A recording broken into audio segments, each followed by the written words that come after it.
que le propriétaire a fait un escalier en acier, parce que sinon il m'aurait tout dégommé si c'était en bois.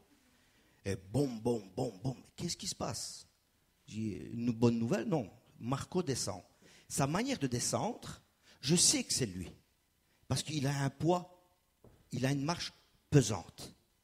Je n'ai pas dit qu'il était pesant. J'ai dit sa marche était pesante. Parce qu'après, il pourrait dire, papa, tu es en train de dire quoi? Non, non, non. Gamin, t'inquiète pas. Gloria, c'est pareil. Gloria, c'est pareil. Elle, c'est rapide, mais léger.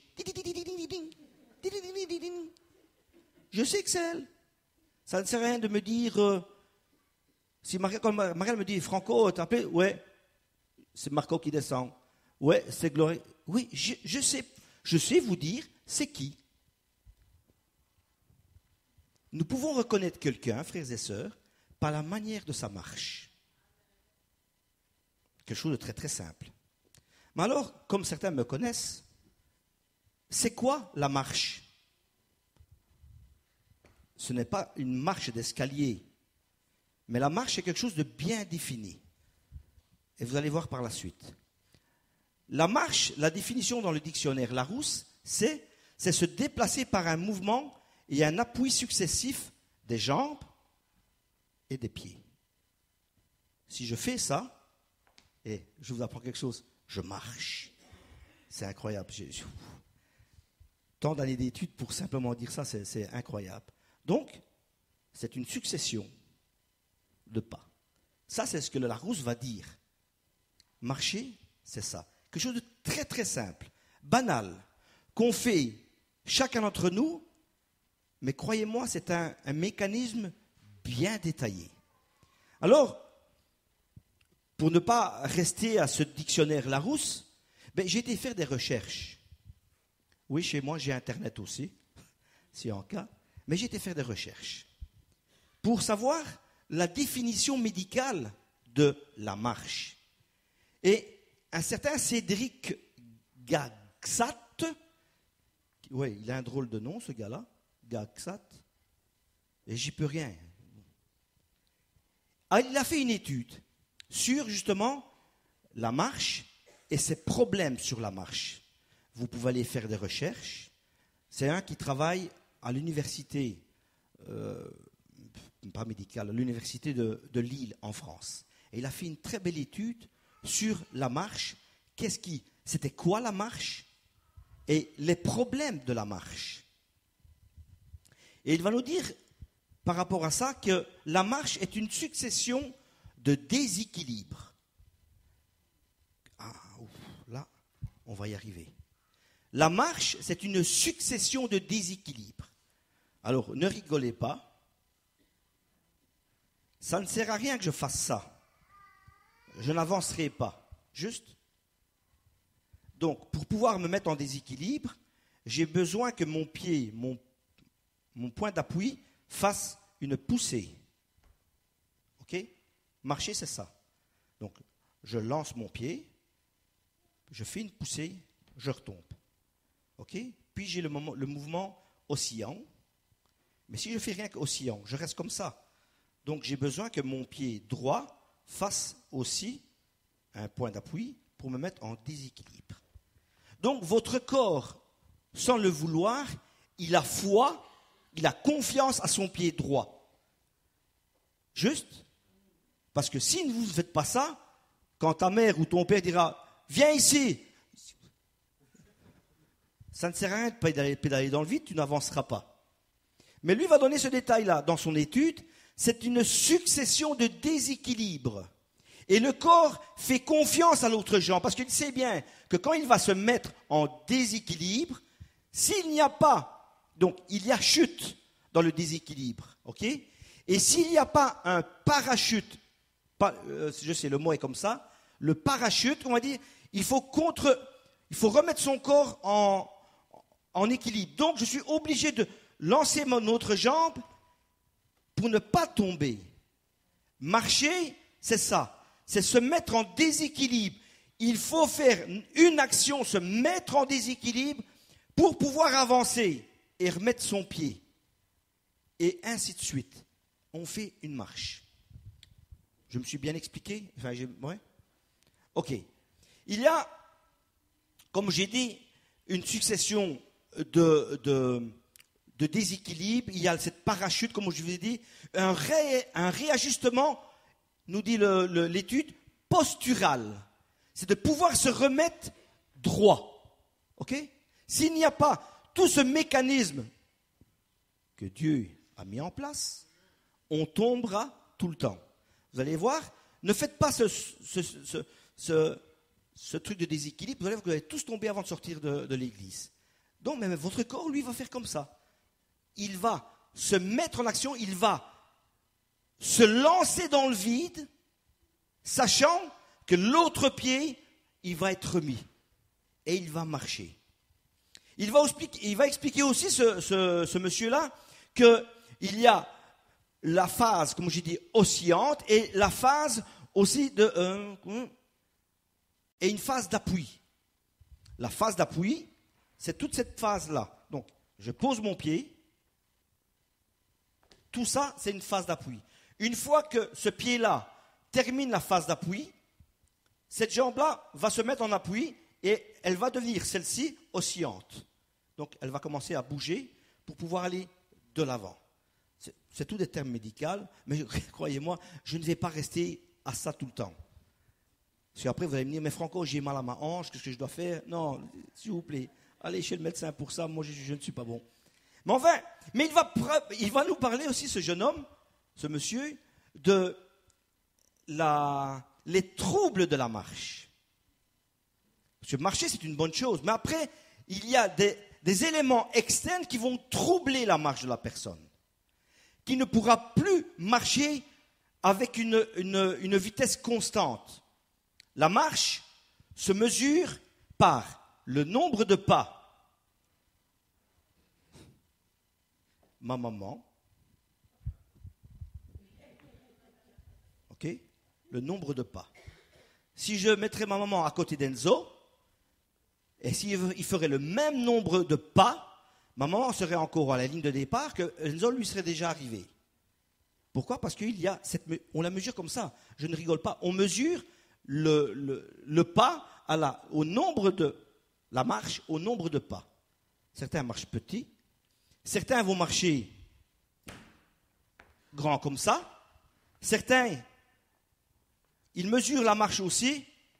Croyez-moi, j'ai bien étudié mon dossier sur ça. Ça, on mesure aussi l'écartement entre les jambes, et il y a cette phase d'équilibre. Et cette phase d'équilibre ne doit jamais être, l'axe central ne doit jamais être en dehors des deux appuis. Si vous avez votre appui en dehors des pieds, vous ne savez pas marcher. Essayez de marcher comme ça. Non, pas maintenant, parce que croyez-moi, vous n'y arriverez pas. Donc c'est impossible de marcher comme ça. Déjà, si je suis ainsi, mon pied droit ne sait pas avancer. Et si je lance, je tombe. Ok? Et je n'ai pas envie de tomber maintenant non plus. Donc, il va parler de toutes ces anomalies que nous pouvons avoir durant la marche.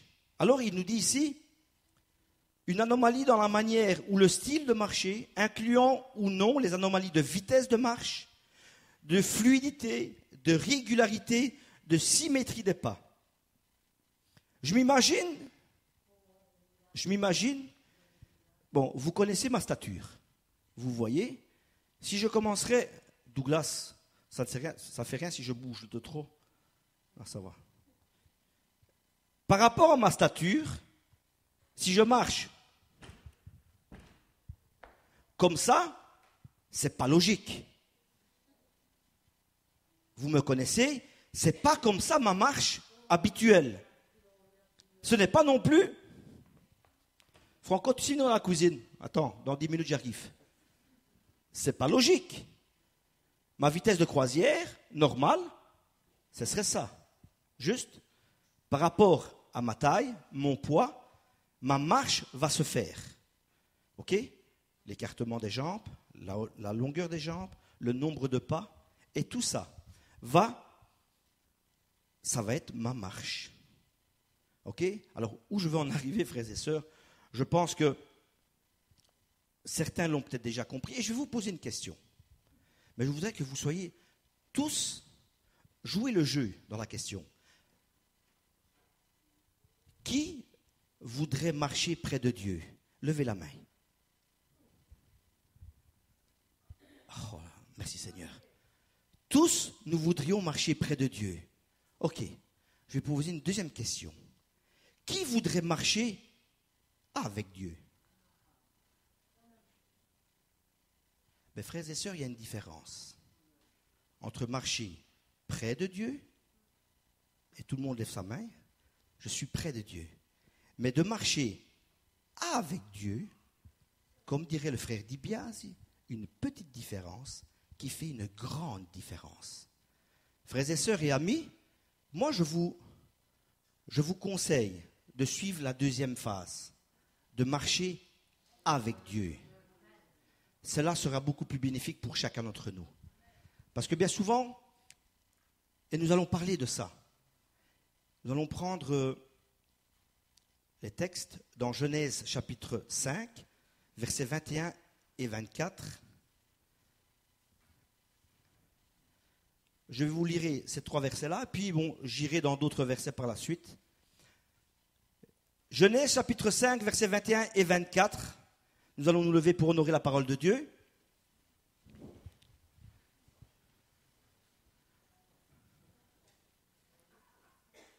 Amen. Alors, il nous dit comme ceci.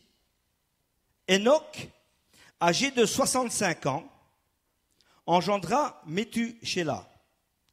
Enoch, après la naissance de Méthushélah, marcha avec Dieu 300 ans. Et il engendra des fils et des filles. Tous les jours d'Enoch furent de 365 ans. Enoch marcha avec Dieu, puis il ne fut plus parce que Dieu le prit. Amen. Que Dieu puisse bénir sa parole dans notre cœur. Donc, si vous avez pu comprendre, nous allons parler de marcher avec Dieu. Mais je vous expliquerai aussi les autres marches. Oui, il y a plusieurs sortes de manières de marcher. Les petits pas, les grands pas. Mais après, l'endroit où nous marchons. Alors, il nous dit comme ceci, dans le texte, Enoch va marcher avec Dieu. Les textes plus anciens vont nous donner un détail qui est intéressant. Il va dire que Dieu était avec Enoch, parce qu'Enoch lui était agréable. Quand Dieu va dire marcher, le verbe marcher avec moi, c'est parce que, et vous allez le voir par la suite, sur Enoch, il lui était agréable. Est-ce qu'aujourd'hui, frères et sœurs et amis, on pourrait dire que nous, si nous marchions avec Dieu, si on lui serait agréable? Dieu a pris Enoch parce qu'il marchait avec lui, parce qu'il lui était agréable. Et je m'imagine, et frères et sœurs, nous lirons d'autres passages où vous allez comprendre où je veux en arriver, où le Seigneur veut nous faire arriver. Est-ce que nous pouvons dire que notre marche est agréable à Dieu? Savez-vous, des fois, on est là, on marche avec certaines personnes et on fait patch mon frère, patch ma soeur.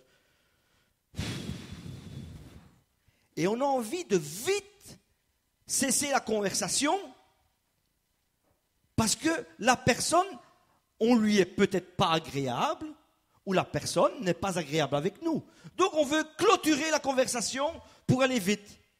Ce n'est pas le cas du pasteur, parce que lui, quand le dimanche, c'est parce qu'il va vite là-bas pour saluer tout le monde. Donc si quelqu'un dit il va vite, non, ça n'a rien à voir. Mais c'est ça. Et Dieu, ici, il va dire qu'il lui était agréable, donc il va marcher 300 ans avec Enoch. Qu'est-ce qu'il a pu lui dire, Dieu, pendant ces 300 ans, où Enoch marchait avec lui? Est-ce que vous vous êtes posé la question? Alors, est-ce que vous voulez marcher près de Dieu ou marcher avec Dieu? Près de Dieu veut dire que la conversation n'y est pas. Tu peux marcher. Si Lionel, viens près de moi. Ça y est, t'inquiète pas, frère. Si nous marchons ensemble, attention, il y a des escaliers, on va faire que 2-3 pas, Lionel. n'aie pas peur, hein, en faire 2-3 pas. Je marche pourtant près de Lionel, mais il n'y a aucune conversation. Marcher près de Dieu, c'est ça aussi. C'est d'être à côté de lui, sans lui poser une question et sans que Dieu ne réponde à la question. Merci Lionel. Et c'est fort ce que tu as fait, franchement.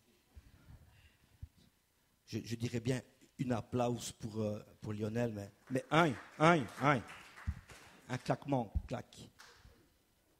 Alors, Lionel, c'est fort. Mais après, il y a marcher avec Lionel. Marcher avec Dieu. Et marcher, c'est autre chose. C'est Lionel. Je n'ai pas pris Enzo parce que là, je devais monter plus haut et il y avait Lionel. Ça va, Lionel? Ouais, toi, Franco? Ouais, c'est bien. Marcher avec Lionel, marcher avec Dieu. C'est ça. C'est être un ami avec Dieu, où on peut tout lui dire. Quand Dieu va dire marcher. Oui, c'est vrai que Dieu va dire une fois dans la parole de Dieu, arrête, il va dire. Mais il va dire, contemple l'œuvre de Dieu.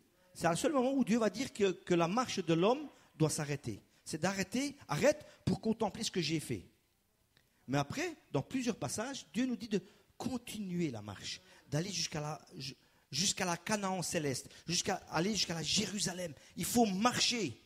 Il ne faut pas s'arrêter dans les voies de Dieu. Cela, quand Dieu nous parle de marcher, cela va au-delà de l'aspect physique de la personne. Je vais vous prendre un autre texte, dans Luc chapitre 5.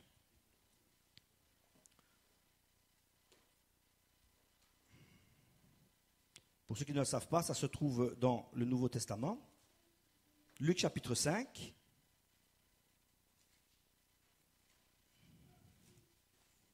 Et il nous dit comme ceci, versets 22 et 25.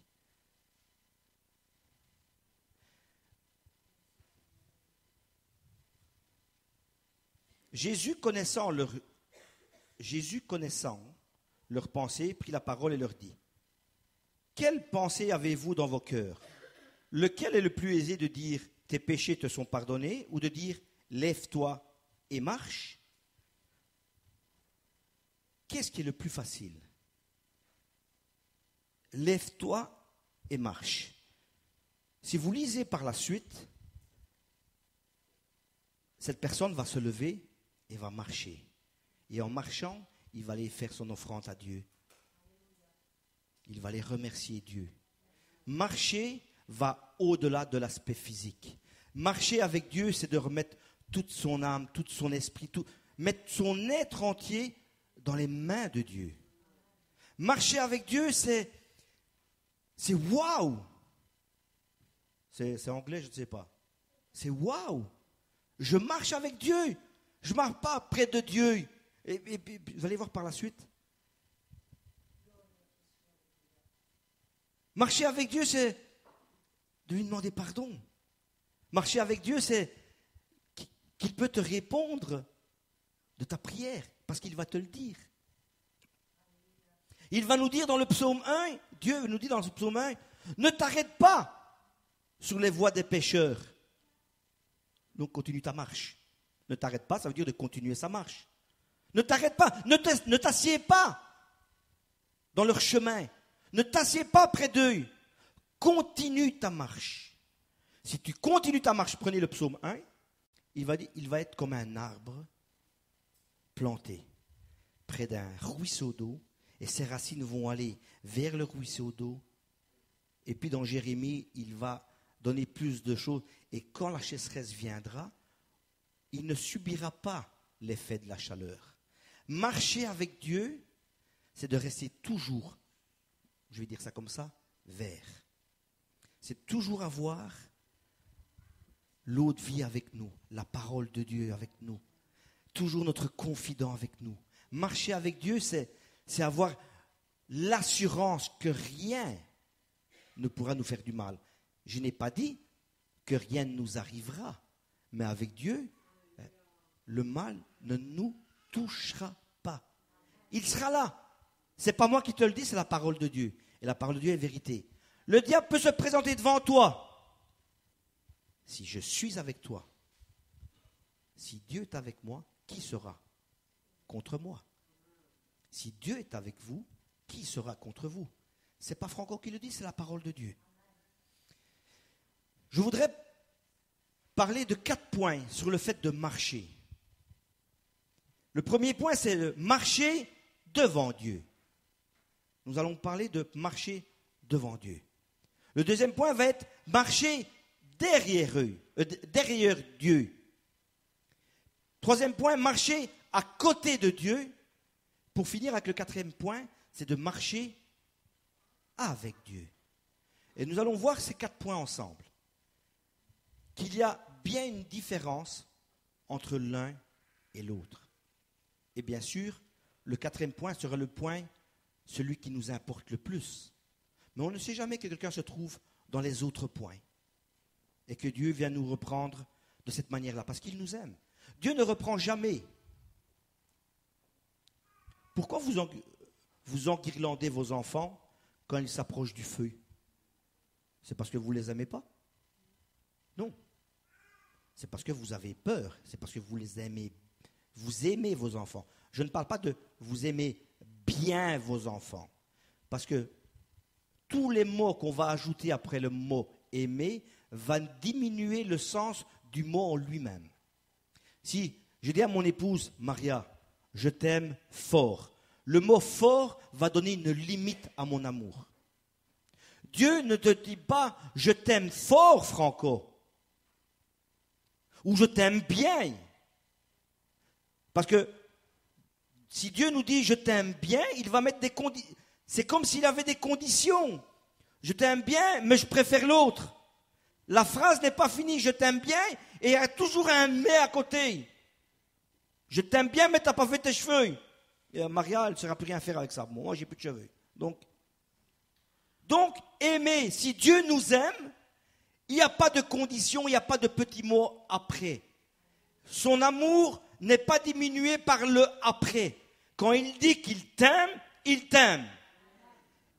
Et il t'aime tellement que Jésus est monté sur la croix.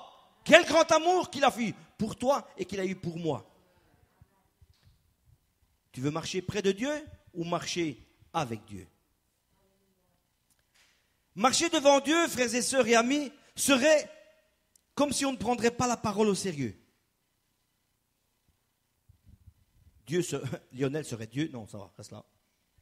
Il avait déjà chaud, Lionel, je le vois transpirer, il dit, j'espère que Franco ne m'appellera plus. Je suis là, et Dieu est derrière moi. Et je suis là, je marche, flânant, parce que je me dis que c'est Dieu qui doit me suivre. Marcher devant Dieu n'est jamais bien. D'ailleurs, quand Moïse va dire, mais Seigneur, je ne peux pas te voir. Comment je vais dire aux gens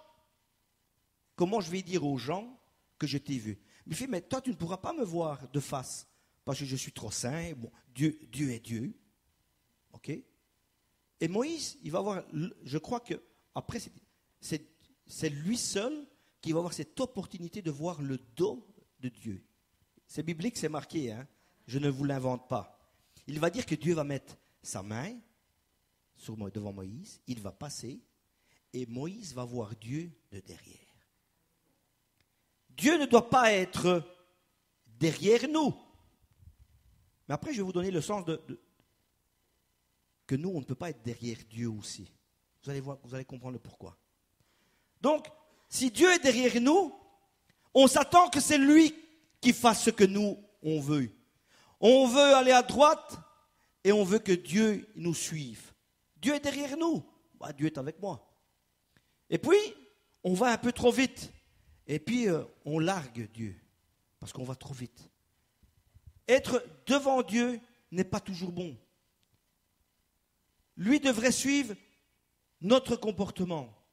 Et je me demande si, quand il est derrière moi,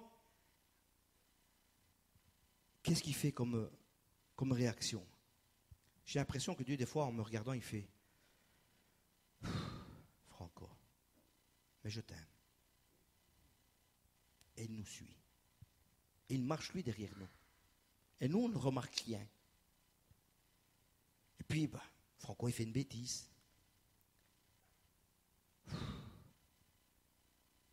je t'aime. Et on continue.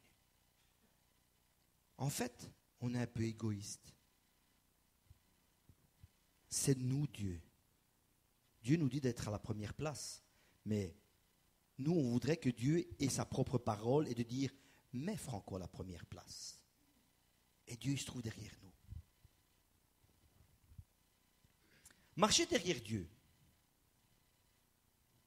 serait à nous amener comme l'apôtre Pierre.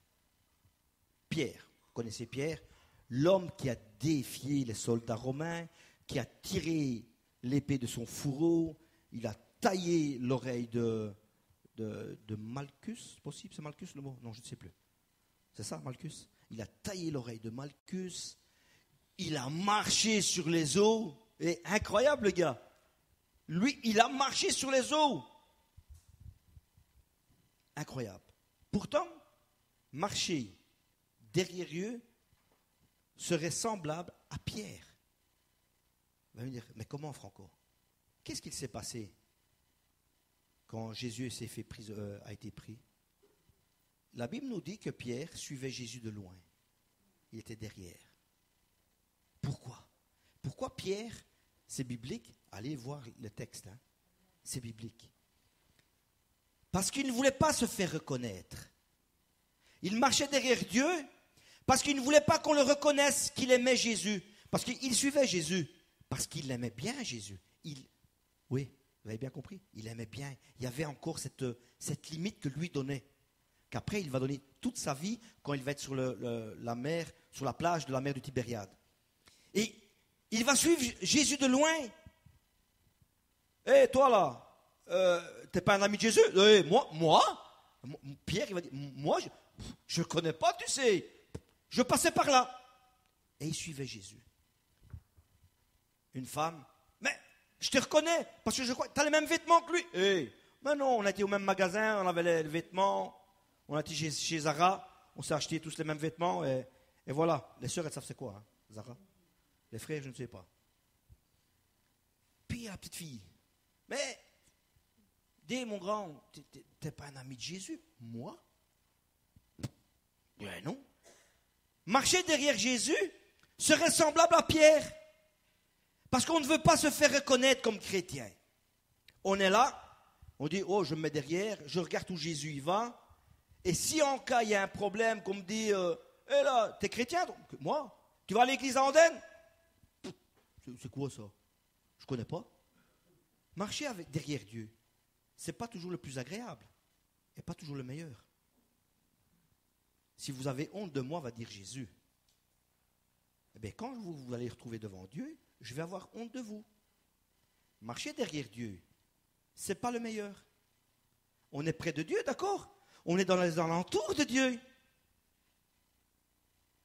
Mais on n'est pas à la bonne place. Marcher à côté de Dieu. Oh, et tantôt, vous avez tous levé la main, quasi. Qui veut marcher près de Dieu? Tout le monde a levé sa main. Oui, mais c'est la humainement parlant, c'est ce qu'on dirait, c'est le meilleur des solutions. C'est dans notre état spirituel le meilleur. On est à côté de lui. On ose se mettre à côté de lui. On ose. Donc, on a pris de l'assurance. On ne veut plus que Dieu soit derrière nous parce qu'on a compris quelque chose. On ne veut plus non plus que Dieu soit trop devant nous parce que j'ose dire que je suis chrétien. J'ose dire que je suis chrétien, mais je veux marcher à côté de Dieu. Marcher à côté de Dieu n'est pas le plus judicieux. Pourquoi je vous dis ça? Parce que, en fait, ne me dites pas que ça n'a jamais arrivé. Combien de fois on se met à côté d'une star? Rebecca et Mickaël, ils vont se rappeler de ce que je vais dire. On se trouvait à Saint-Tropez. Et comment il s'appelle ce monsieur-là? Non, le nom, vous ne pouvez même pas le dire. D'ailleurs, je ne sais même pas comment il s'appelle. C'était un acteur italien, enfin, un comique italien, un chanteur, bon. Il faisait quelque chose en Italie. Et Rebecca, permets-moi, il fait, Franco, attends, fais-moi une photo avec lui. On va près de lui. Wow. C'est vrai, juste, il y a ton mari qui est là, il peut confirmer. Hop, ils se sont mis tous les deux. Et qui a tiré la photo? C'est moi. Il schlack. Vous me connaissez, j'aime bien arrondir les angles. Hein. C'est mon pote. T'as vu l'acteur là? Je le connais bien. J'ai fait une photo avec à Saint-Tropez.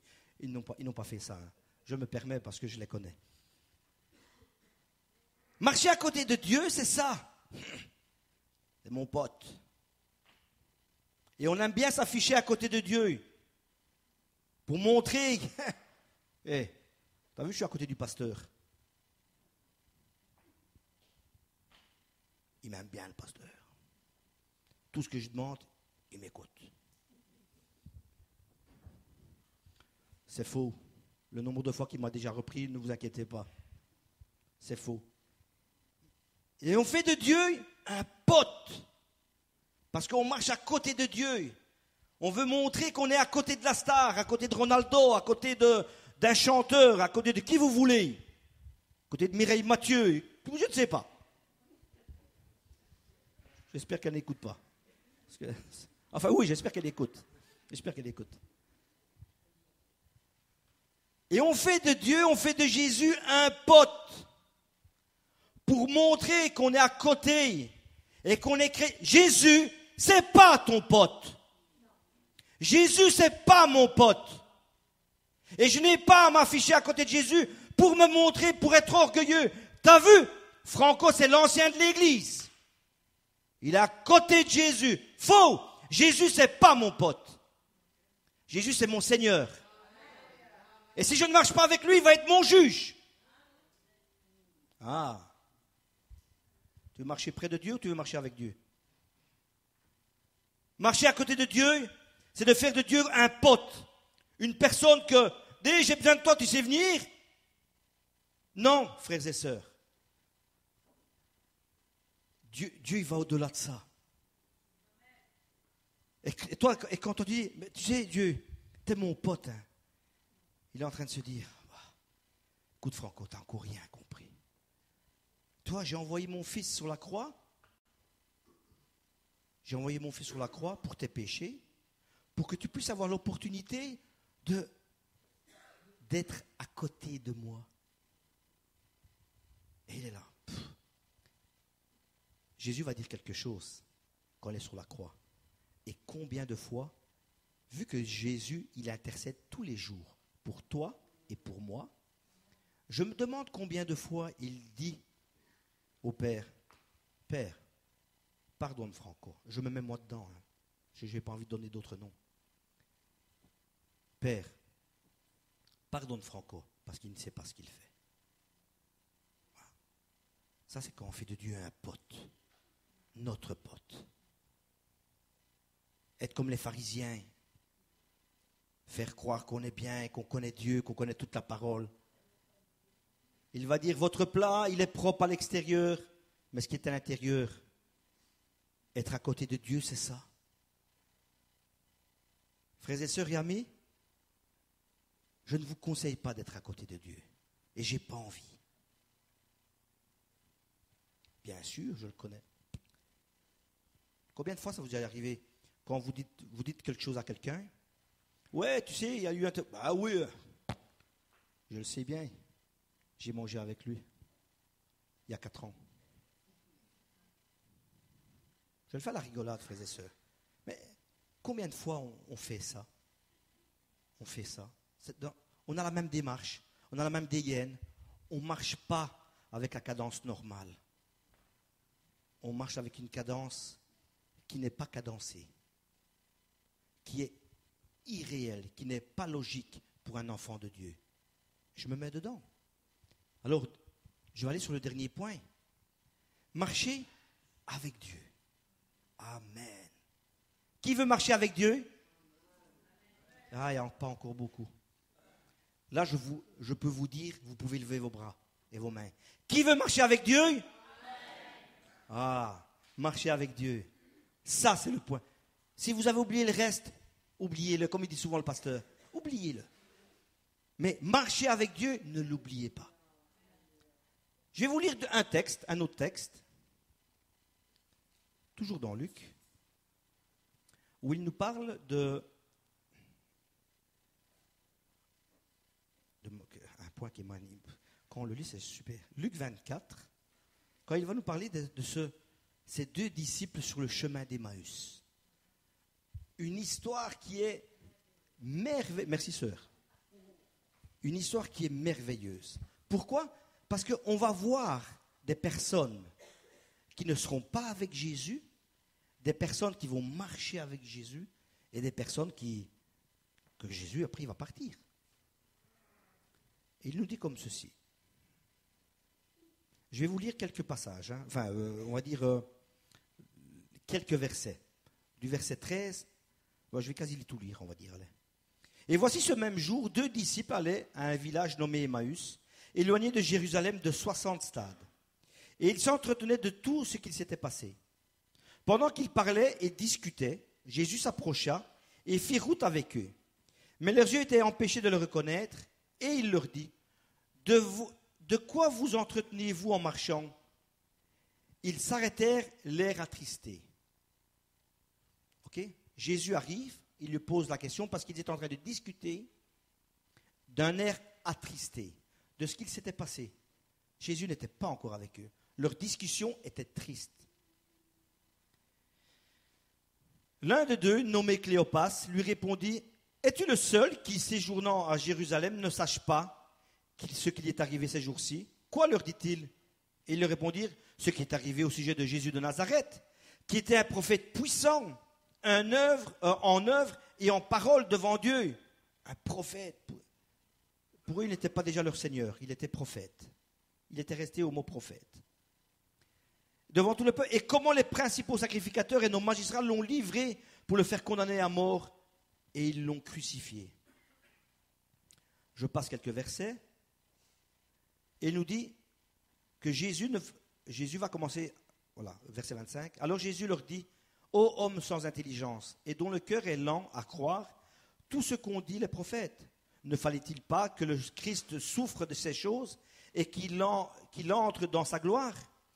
Et commençant par Moïse et par tous les prophètes, il leur expliqua dans toutes les Écritures ce qui le concernait. Marcher avec Dieu, marcher avec Jésus, regardez ce que ces 2 disciples-là ont vécu. Il leur a expliqué quasi toute la parole de ce qu'il devait se passer, dialoguer avec Jésus. Mais ce qui était marrant là-dedans, c'est qu'ils ne savent pas que c'est encore Jésus. Ils ne le savent pas. Mais ils le pressèrent en disant, donc quand ils sont arrivés dans un village, il parut vouloir aller plus loin, Jésus, et les 2 disciples disent, mais écoute, reste avec nous, car le soir s'approche. Le jour est à son déclin. Et il entra pour rester avec eux. Pendant qu'ils étaient à la table avec eux, il prit le pain, et après avoir rendu grâce, il le rompit et leur donna. Alors les yeux s'ouvrirent, et ils reconnurent que c'était Jésus. Mais il disparaît devant eux. Et il se dit l'un à l'autre, nos cœurs, frères et sœurs et amis, ce verset-là est important. Notre cœur ne brûlait-il pas au-dedans de nous lorsqu'il nous parlait en chemin et nous expliquait les Écritures? Marcher avec Dieu. Ces 2 disciples ont eu l'opportunité de marcher avec Dieu, de Jésus. Ils ont discuté avec Jésus. Jésus leur a expliqué. Et marcher avec Dieu aujourd'hui, frères et sœurs, nous rendra dans la même condition que ces 2 disciples. Notre cœur va brûler. Pas brûler parce qu'on a le brûlant à cause des pâtes. La sauce tomate plutôt, pas les pâtes. Ce n'est pas ce brûlant-là. Mais quand il dit bien, le cœur ne brûlait-il pas quand Jésus nous parlait de sa parole? Frères et sœurs, c'est à ça qui nous attend si nous marchons avec Jésus, si nous marchons avec Dieu, et pas à côté de lui, ou derrière lui, ou devant lui.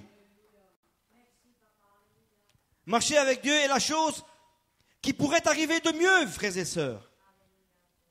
Ce passage nous dit qu'il avait l'air triste quand Jésus est arrivé, mais qu'ils vont ressortir joyeux. Dans quelles conditions est ton chemin jusqu'à l'église aujourd'hui? Est-ce que tu es venu avec l'air triste parce que Dieu ne t'avait pas encore parlé, parce que tu marchais à côté de Dieu? et pas avec Dieu? Dans quelles conditions tu étais? Mais ça, je l'efface. Enfin, je l'efface, pas moi qui l'efface. Ce qui m'importe, c'est que maintenant, je puisse marcher avec Dieu et que mon cœur puisse accepter sa parole.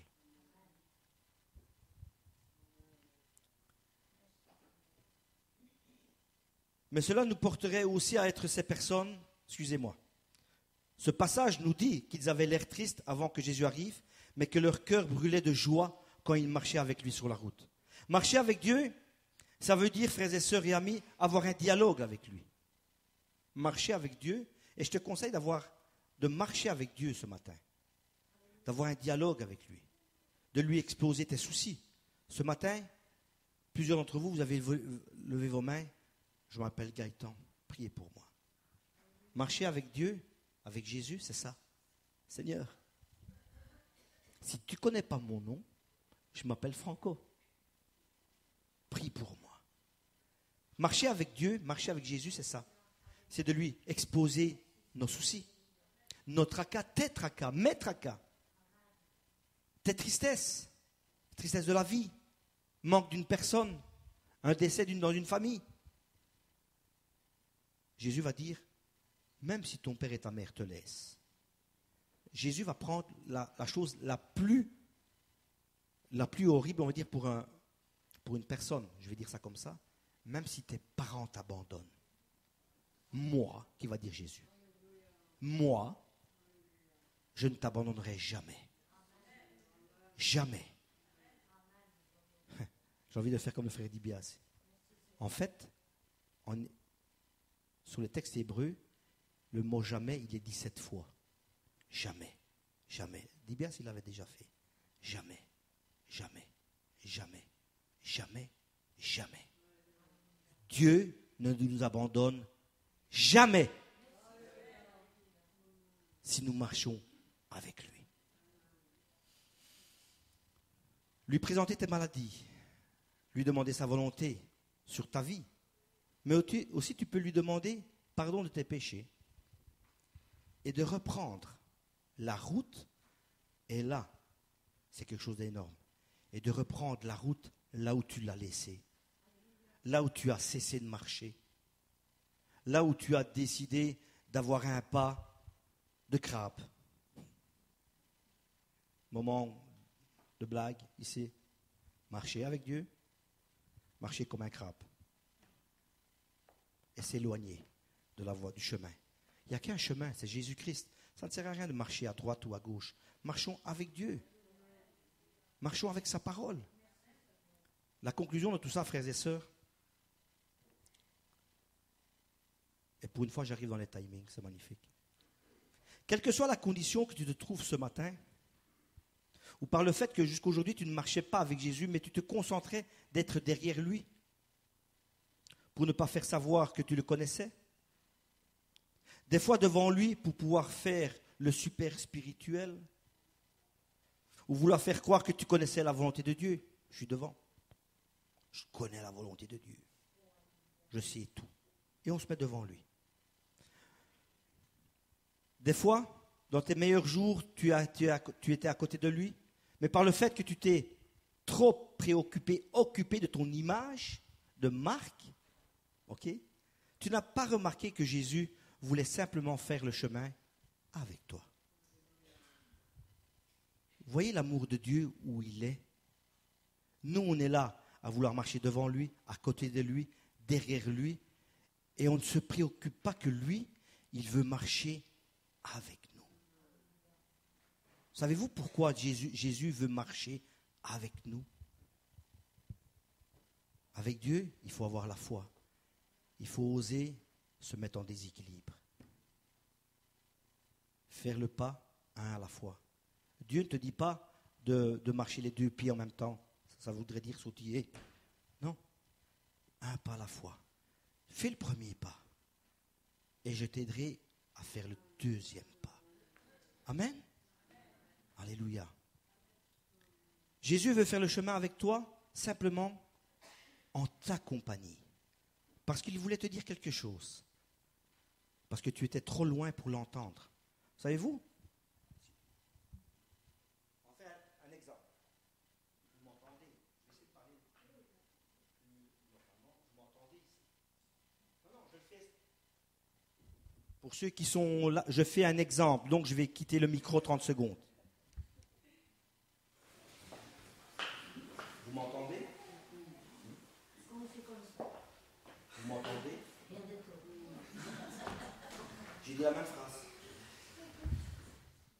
Devant ou derrière, j'ai dit la même phrase.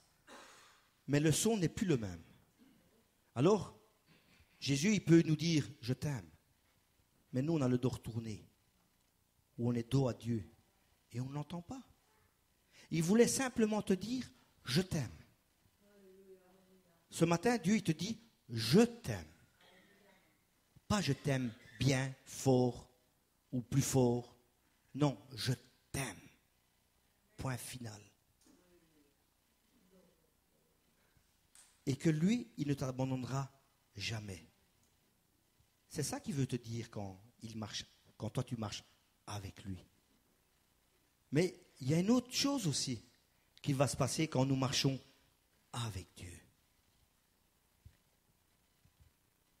Outre qu'il va nous dire qu'il nous aime, qu'il ne nous abandonnera jamais. Ok? Et que dans les moments difficiles, il sera là. Ma femme, aujourd'hui, elle n'est pas près de moi. Vous allez comprendre tout de suite. Si je veux la serrer dans mes bras, je n'y arriverai pas. Parce qu'elle n'est pas à côté de moi. Vous voulez voir pourquoi Jésus il aime bien marcher avec nous? C'est parce qu'il n'aura pas à nous chercher pour nous prendre dans les bras et de dire « je t'aime ». Jésus il t'aime. Mais si tu es loin de lui, comment il peut t'embrasser? Comment il peut étendre ses bras? Il n'y arrivera pas. Pour lui, ça sera plus facile. Mais pour toi, ça sera quelque chose de bénéfique. Une bénédiction énorme. Parce que si Dieu est avec nous, qui sera contre nous? Jésus va te dire ce matin, et il me dit à moi, je ne mettrai jamais dehors celui qui vient à moi. Si toi tu as cessé de marcher, que tu t'es arrêté dans le chemin qu'il ne fallait pas, si tu étais à côté de Dieu et que tu te préoccupais de ton image, tu étais devant Dieu pour faire le super spirituel, tu étais derrière lui parce que tu ne voulais pas que les gens sachent que tu étais chrétien et que tu allais à l'église de Seille, il va te dire si tu reviens près de lui pour marcher et faire un bout de chemin avec lui.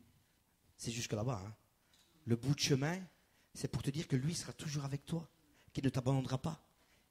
Et que si toi tu viens à lui, malgré que tu ne marchais plus, il ne te jettera pas dehors. Ce n'est pas moi qui le dis, c'est sa parole. Et quand sa parole parle, elle est vérité. Alors ce matin, et nous allons nous lever avec ça là, frères et sœurs. Alors ce matin, que veux-tu faire? Marcher près de Jésus ou tu veux marcher avec Jésus? Nous allons prier et le choix, c'est toi qui le feras. Ce n'est pas moi, ne vous inquiétez pas, je ne vous appellerai pas devant. Mais Dieu vous demande à vous de vous présenter devant lui avec votre cœur. Amen. Prions le Seigneur. Alléluia. Père Céleste, en cette matinée, nous voulons te remercier, te glorifier, Seigneur, de ce que tu nous demandes, ce que tu nous as dit ce matin, de nous avoir fait comprendre, Seigneur, qu'il n'est pas bon, Seigneur, d'être devant toi, ou derrière toi, ou à côté de toi, mais que la chose la plus principale, c'est que nous puissions marcher avec toi en ta compagnie, parce que tu nous aimes. Et tu nous dis aussi dans ta parole, Seigneur, que est-ce que tu cacherais quelque chose à ceux que tu aimes? Non, Seigneur. Et ce matin, tu ne nous as pas caché ta volonté. Tu ne nous as pas caché, Seigneur, que avec toi, nous pouvons obtenir guérison. Nous pouvons avoir le soulagement. Nous pourrons ressortir avec de nouvelles forces, fortifiés, où nous pourrons remarcher de nouveau, ne plus avoir ces problèmes de marcher, d'avoir des mauvaises cadences quand nous marchons, mais que nous puissions avoir la même cadence que toi, pour ne pas aller plus vite, pour ne pas aller plus doucement, mais que toi tu puisses avoir cette opportunité de nous parler. Tu nous as dit ce matin, Seigneur, que tu nous aimais. Mais tu nous dis aussi que tu nous aimeras jusqu'à la fin du monde. Ton amour ne se termine pas, il ne se finit pas. Mais il est continuel, il est éternel. Je comprends, Seigneur, quand tu dis que moi je vous donne la paix que le monde ne peut pas donner. C'est normal. Cette paix, Seigneur, nous pouvons l'obtenir qu'avec toi. Mais comment tu peux nous donner la paix, Seigneur, si nous, on n'est pas à côté de toi sur le chemin? Enfin, marcher avec toi. Comment tu peux nous donner cette paix? Ce n'est pas possible. Seigneur, ce matin, je voudrais vraiment te présenter chacun d'entre nous. Du plus petit au plus ancien. Tu n'es pas mort, Seigneur, sur la croix pour une élite de personnes, simplement pour les jeunes, ou simplement pour les anciens, ou pour les couples. Non, tu es mort pour tout le monde sur la croix. Mais, Seigneur, tu as ressuscité. C'est ça qui nous permet aujourd'hui, Seigneur, d'avoir cette assurance que tu nous aideras dans nos difficultés. Seigneur, que tu donneras, l'amour que tu nous donneras, Seigneur, on pourra l'émaner et la donner à d'autres. Comment les gens pourront voir que tu es avec nous? Mais c'est par l'amour que nous donnerons les uns envers les autres. Un amour sans limite. Seigneur Dieu, garde chacun d'entre nous. Protège-nous, Seigneur. Que ta parole, Seigneur, puisse faire effet, pas demain ou après-demain, mais qu'elle puisse faire déjà effet maintenant, Seigneur. Notre cœur ne brûlait-il pas quand Jésus marchait avec nous et qu'il nous expliquait la parole? Seigneur Dieu, que le Saint-Esprit, Seigneur, puisse faire son œuvre dans les cœurs de chacun d'entre nous. Et pour ceux, Seigneur, qui n'ont pas encore pris cette décision de marcher avec toi, mais qu'ils veulent te suivre de loin, Seigneur, fais comme tu as fait avec Zachée, quand tu t'es approché de l'arbre et tu as dit, hé, descends, aujourd'hui même, je veux être chez toi. Et ce matin, Dieu te lance cet appel. Il veut venir habiter dans ton cœur, dans ta vie. Arrête de marcher loin de lui, dans les alentours de Dieu, dans les alentours de Jésus, mais marche avec lui. Je ne vous laisserai pas orphelin. Demandez-moi ce que vous voulez, selon ma volonté, et je vous l'accorderai. Dieu, Seigneur, ce matin, Seigneur, que tu puisses embaumer, Seigneur, les cœurs, donner cette joie, cette paix, cette sérénité. Seigneur, et si le diable vient, Seigneur, et tenter comme il t'a fait dans le désert, prosterne-toi devant moi et je te donnerai tout ça. Et tu lui as dit quoi? Fais que nous puissions, nous, Seigneur, avoir cette même attitude, que c'est toi qui nous sauveras. C'est toi, Seigneur. Et je n'ai pas besoin d'avoir le monde entier si je perds mon âme. Et tu nous le rappelles dans ta parole, Seigneur. Que nous puissions, chacun d'entre nous, Seigneur, nous remettre à la juste place. En commençant par moi, Seigneur. Seigneur, garde-nous, protège-nous pour le restant de cette journée, Seigneur. Bénis notre pasteur là où il se trouve et accompagne-le aussi, Seigneur, pour son retour. Que tu puisses le bénir, le garder, le protéger. Mais avec lui, Seigneur, chacun d'entre nous.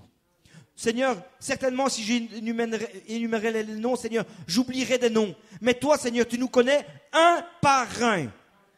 Seigneur, garde et protège et guéris ceux qui sont, Seigneur, sur leur lit d'infirmité, dans les homes, chez eux parce qu'ils sont malades, Seigneur. Et les noms, nous les avons dit tantôt, Seigneur, dans la prière. Seigneur, garde-nous, protège-nous et continue, Seigneur, à rester dans notre marche, dans le nom de Jésus. Amen. Amen.